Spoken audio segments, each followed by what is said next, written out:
Now let's take a look at criteria for selecting instruments.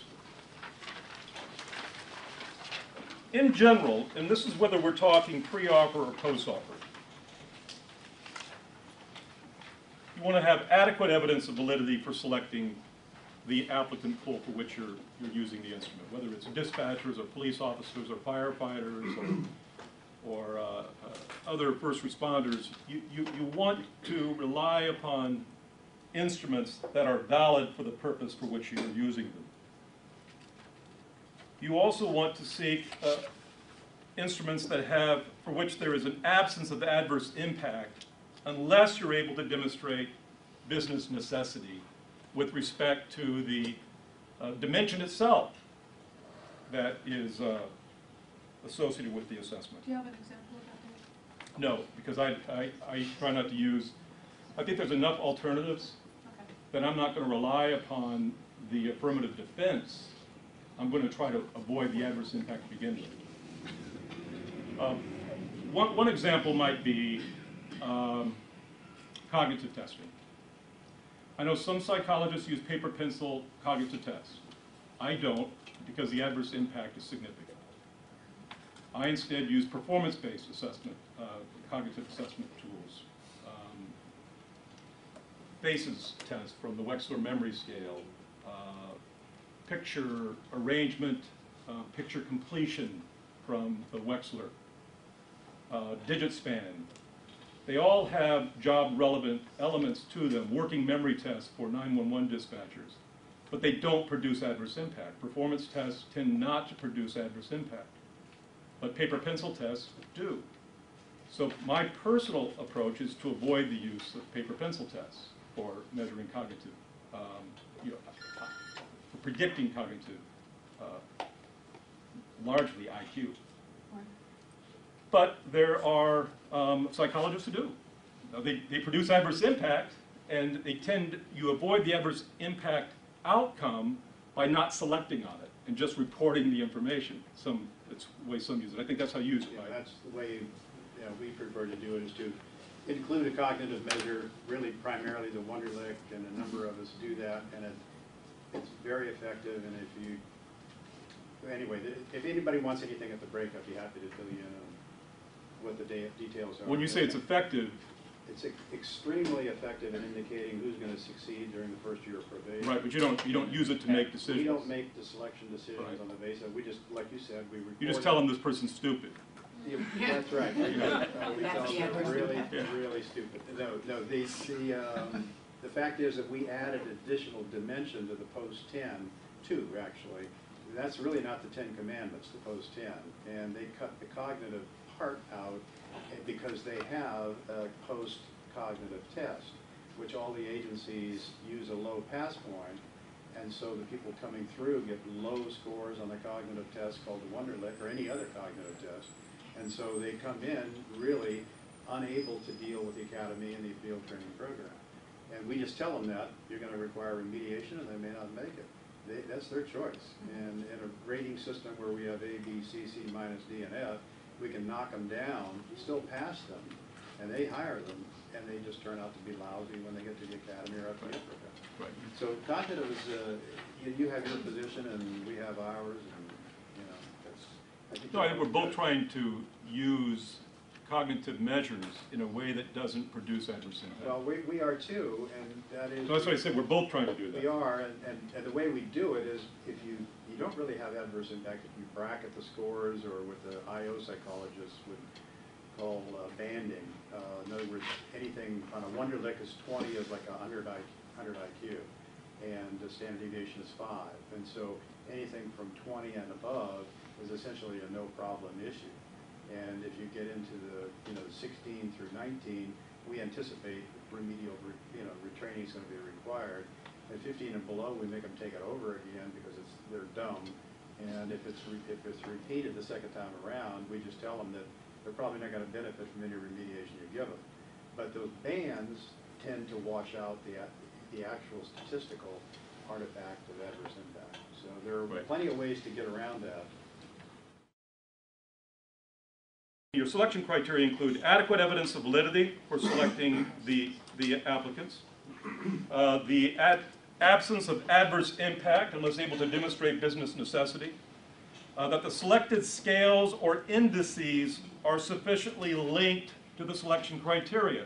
Recall my advice early on that you in addition to beginning with the requisite jurisdictional statute and regulations, added to that any agency-specific criteria for selection, and perhaps underpinning that, as Joe had talked about earlier, any larger jurisdictional criteria, that you then select instruments that are responsive to, linked to, for which there's adequate nexus with those selection criteria. The selection criteria should guide what you're measuring.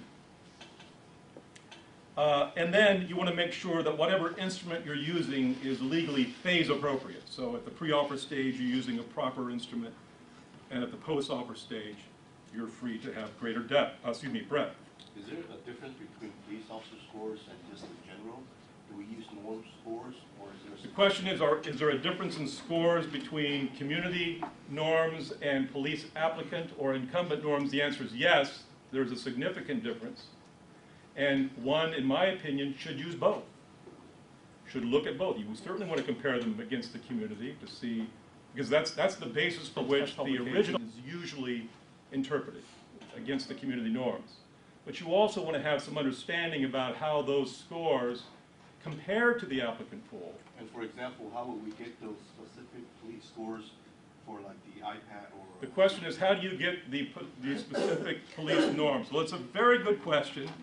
And the answer to that is you have to spend money to get them, because it costs to obtain, the test publisher has to obtain those norms, We just can't quote has to update those norms. You just can't cheat to get there. So that if you, for example, you score an MMPI by hand, or you use old versions that don't have updated norms, you're not going to get it.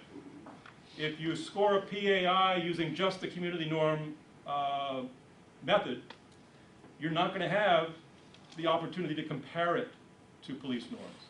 To get that, you have to purchase those scoring, you have to score it through the test publisher who makes those norms available to you. So the MMPI-2 RF has comparative norms for correctional officer and for police officer currently. They don't yet for firefighter or for dispatcher, but they're developing them. And the PAI has them for fire, dispatch, police. All of the public safety jobs.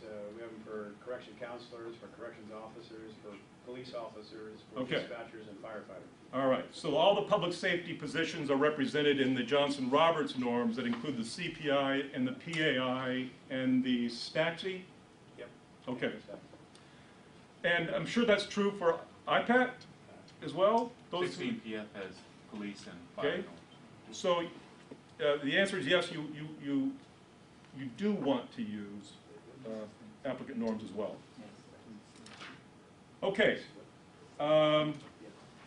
Now, California Post also offers some interesting and I think useful guidance for choosing a personality test.